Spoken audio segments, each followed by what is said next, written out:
حج وہ ہے جس کے تقریباً تمام مناسک جو ہیں وہ ایک خاص مقام پر ادا ہوتے ہیں۔ آپ سفر کر کے جائیے، مکہ مکرمہ جائیے، اللہ کے گھر کا طواف کیجیے، پھر وہاں سے جو بھی روانگی ہوتی ہے یوم الترویہ 8 ذی الحجہ کو نکلیے اور جا کر منا میں قیام کیجیے ایک رات، پھر 9 کی صبح کو نکلیں عرفات جائیے، عرفات میں شام تک قیام رہے گا، لیکن مغرب کی نماز کے وقت کے بعد وہاں سے نکلیں گے، مغرب وہاں پڑھیں گے نہیں، وہ جا کر مزدلفہ میں پڑھی جائے گی عشاء کے ساتھ ملا کر، چاہے کتنی ہی دیر ہو جائے۔ بہرحال یہ ساری چیزیں ایک خاص مقام کے ساتھ ہیں، منسلک ہیں، ہر جگہ پر یہ ادا نہیں ہو سکتا۔ اب اس میں دیکھیے حکمت نظر آ رہی ہے، چونکہ حج جو ہے ایک خاص جگہ پر ایک خاص مقام سے وابستہ ہے، اس کے ساتھ جو عید الاضحیٰ وابستہ کی گئی ہے، یہ گویا کہ حج ہی کے ایک رکن کو پھیلا دیا گیا ہے۔ قربانی جو مناسک حج میں بڑی اہمیت کی حامل ہے، اسے عام کر دیا گیا۔ تم مدینے مکے تو نہیں پہنچ سکے ہو، لیکن یہاں پر قربانی کے اندر تو شریک ہو جاؤ۔ اور بعض مشابہتیں اور بتائی گئی ہیں کہ ذی الحجہ کا چاند طلوع ہو جائے تو اس کے بعد حجامت نہ کراؤ، ناخن نہ کاٹو، وہ جو کچھ بھی آپ کو معلوم ہے احرام کی کچھ پابندیاں ہوتی ہیں، ایک مشابہت کسی درجے میں، ٹھیک ہے ہم وہاں نہیں ہیں لیکن ان کے ساتھ ایک مشابہت پیدا ہو رہی ہے۔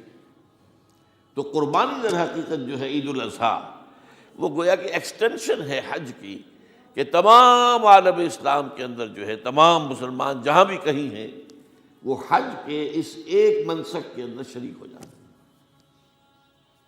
تو یہ میں نے چند باتیں تمہیداً عرض کی ہیں ان عبادات اربعہ کے بارے میں، ان کی جو ریلیٹیو حیثیت ہے ہمارے دین میں۔ اب آئیے حج کا معاملہ کیا ہے، وہ پورا ایک خاص علاقے سے متعلق ہے اور ایک خاص شخصیت سے متعلق ہے، یہ بھی نوٹ کر لیجیے۔ چنانچہ جو آیات میں نے آپ کو سنائی حج کے بارے میں، ان اول بیت وضع للناس للذی ببکۃ مبارکا وہدی للعالمین، یقیناً پہلا گھر جو بنایا گیا لوگوں کے لیے، یعنی اللہ کی عبادت کے لیے، کہ لوگ وہاں جمع ہوں اللہ کی عبادت کے لیے، وہ ہے جو بکہ میں ہے۔ بکہ اور مکہ یہ ایک ہی لفظ ہے، تورات میں بکہ کا لفظ آیا ہے، قرآن مجید میں مکہ۔ یہ تھوڑا فرق جو ہے یہ تلفظ کا ہو جایا کرتا ہے مختلف زبانوں کے اندر، جیسا کہ آپ کو معلوم ہوگا کہ آج کل جو عرب کے لوگ ہیں وہ قاف کو گاف پڑھتے ہیں، گل گم، قم کی بجائے گم، قل کی بجائے گل، اقول لک اقول لک، وہ گاف۔ تو یہ جو ہے فرق ہو جاتا ہے۔ تو بکہ وادی بکہ یہ ہے در حقیقت مکہ مکرمہ۔ تو پہلا گھر جو بنایا گیا ہے، اور اس کے بارے میں جو یہ عام طور پر مشہور ہے کہ اس کے معمار حضرت ابراہیم ہیں، یہ بات صحیح نہیں ہے۔ اس کے معمار اول حضرت آدم علیہ السلام خود ہیں۔ اول بیت ہے نا، پہلا گھر، تو کیا یہ ممکن ہے کہ آدم سے لے کر ابراہیم تک کوئی گھر اللہ کی عبادت کے لیے بنا ہی نہ ہو؟ تو ناممکنات میں سے اولا بیت میں خود دلیل موجود ہے۔ حضرت آدم علیہ السلام نے اس کی تعبیر کی، البتہ اس کے بعد بعض سیلابوں کی وجہ سے یہ عمارت گر گئی اور کچھ جو وہاں پر آبادی بنی تھی وہ بھی ختم ہو گئی۔ تو ایسے آتے ہیں، آپ کو معلوم ہے کہ یمن میں جب ان کا ایک بند ٹوٹا تھا بہت بڑا، سد معارم، تو پھر وہاں جو اتنی خوشحالی تھی اور جو وہاں پر جو باغات تھے اور جو کھیتیاں سب برباد ہو گئی، اور وہاں سے لوگ جو ہے نقل مکانی کرنے پر مجبور ہو گئے۔ یہی یمن کے قبائل تھے جو جا کر شام اور عراق میں آباد ہوئے، یہی یمن کے 2 قبیلے تھے جو مدینے میں آ کر آباد ہوئے، اوس اور خزرج، یہ یمن کے قبیلے تھے۔ تو اس بند کے ٹوٹنے کے بعد اگر خدا نہ خواستہ اگر ہمارا تربیلا ڈیم ٹوٹ جائے کیا ہوگا؟ پچھلے دنوں خبریں آئی ہیں اخبارات میں کہ ہندوستان میں غور ہو رہا ہے اس پر کہ تربیلا ڈیم کو اڑا دو۔ وہ سوچ رہے ہیں پاکستان کو ختم کرنے کی سبیل کیا ہو سکتی ہے، تو بڑی سمپل ہے اور بڑا آسان کام ہے، بمبارڈمنٹ کر دینا جو ہے۔ ٹھیک ہے ان کا جہاز آئیں، کچھ کو ہم گرا بھی لیں گے، لیکن کچھ تو آ کر جو ہے وہاں پر وہ اپنے بم جو ہے وہ ہدف کے اوپر گرا جائیں گے، کیا ہوگا؟ یوں سمجھیے کہ جو سونامی کا آیا تھا سیلاب، وہ سونامی کا سیلاب آئے گا پاکستان کے اوپر، اور ہر چیز تباہ و برباد ہو جائے گی۔ کم سے کم یوں سمجھیے کہ تقریباً 100 میل کی چوڑائی میں، اور یہ سب جو ہے ریگستان بن جائے گا، ہر چیز ختم ہو جائے گی، خدا نہ خواستہ، خدا نہ خواستہ۔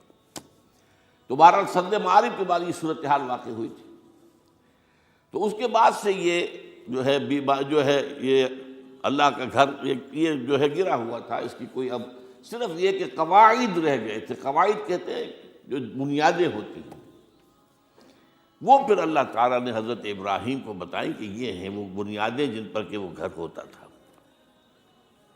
وَإِذْ يَرْفَعُ إِبْرَاهِيمُ الْقَوَاعِدَ مِنَ الْبَيْتِ وَإِسْمَاعِيلُ، ان بنیادوں پر حضرت ابراہیم اور اسماعیل نے مل کر دو معماران حرم نے یہ عمارت جو ہے دوبارہ تعمیر کی ہے۔ تو گویا کہ حضرت ابراہیم علیہ السلام معمار دوم ہیں، معمار اول اس کا جو ہے وہ خود حضرت آدم علیہ السلام۔ فیہ آیات بینات مقام ابراہیم، مقام ابراہیم ہے، جو بھی وہاں گئے ہیں انہوں نے دیکھا ہے کہ ایک پتھر تھا جس پر کھڑے ہو کر حضرت ابراہیم علیہ السلام تعمیر کر رہے تھے۔